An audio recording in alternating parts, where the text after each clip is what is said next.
ఇప్పుడు ఎక్కడ ఎందుకు చైనా వాడేశాడు అమెరికా మీద 37%. వేస్తాడు ఏయి. ఇందులో ఇద్దరు పబ్లిక్ నలుగుతారు. పరిష్కారం కావాలంటే ఇద్దరు కూర్చుని నువ్వు తగ్గించుకో ఇది చెప్పుకోవాలి.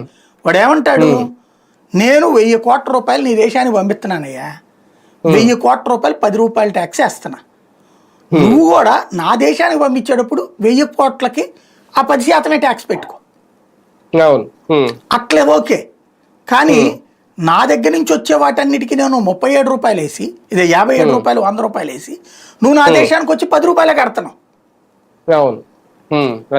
సేమ్ బిజినెస్ చెయ్యి. నువ్వు 10 లక్షల కోట్లు నేను వ్యాపారం చేశాడు నా పారిశ్రామికవేత్తలు నీ దేశానికి వచ్చినప్పుడు నువ్వు కూడా వచ్చి 10 లక్షల వ్యాపారం చేయి, ట్యాక్స్ సమంగా పెట్టు అంటే ఇది వర్కౌట్ కాదు. ఎందుకని కొన్ని వస్తువులు మనం పంపించలేం, కొన్ని వస్తువులు ఎక్స్పోర్ట్ చేయలేము. కాబట్టి ప్రతి దాని వెనకాల చాలా సుదీర్ఘమైన లెక్క ఉంటది.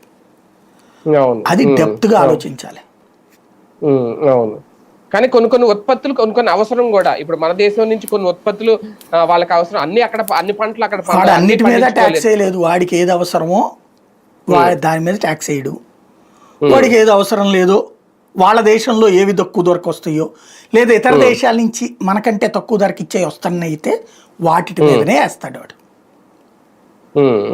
ఇది వాడేం పిచ్చోడేం కాదు, వాడిని జనాలు పిచ్చోళ్ళని చేద్దాం అనుకుంటారు అంతే.